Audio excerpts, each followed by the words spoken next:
মুড়িঘণ্টের recipe দিচ্ছি ১ মিনিটে। ছোট এক বাটি গোবিন্দভোগ চাল ধুয়ে জল ছড়িয়ে নিলাম। কড়াই সর্ষের তেলে কাতলা মাছের মুড়ো নুন হলুদ দিয়ে সাঁতলে নিয়েছি। অল্প সর্ষের তেলে ঘি দিয়ে এবারে জল ছড়ানো গোবিন্দভোগ চালটা ভেজে নেব। এবারে ঠান্ডা হয়ে গেলে পরে ওই চালটাকে শিলনোড়ায় নিয়ে আধ ভাঙা করে রেখে দেব। আবারও সর্ষের তেলে ফোড়ন দিলাম তেজপাতা, শুকনো লঙ্কা, গোটা জিরে।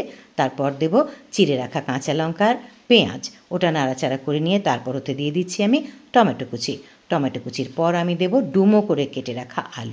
অল্প জিরে গুঁড়ো দিলাম, অল্প ধনে গুঁড়ো, একটুখানি হলুদ গুঁড়ো, আন্দাজ মতো নুন, অল্প জল দিয়ে কষিয়ে নিয়ে তারপর দেব আদা। থেতো করে রেখেছিলাম একটুখানি আদা কুড়িয়ে সেটা দিয়ে দিলাম। তারপর ওই যে ভেজে আধ ভাঙা করা গোবিন্দভোগ চাল, সেই চালটা দিয়ে নাড়াচাড়া করে গরম জল দেব ঝোলের জন্যে। ঢেকে রাখবো সবটা সেদ্ধ হওয়ার জন্যে।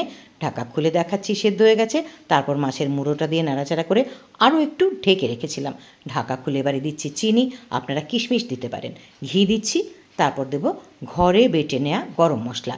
নাড়াচাড়া করে নামিয়ে নিন সুস্বাদু মুড়িঘণ্ট।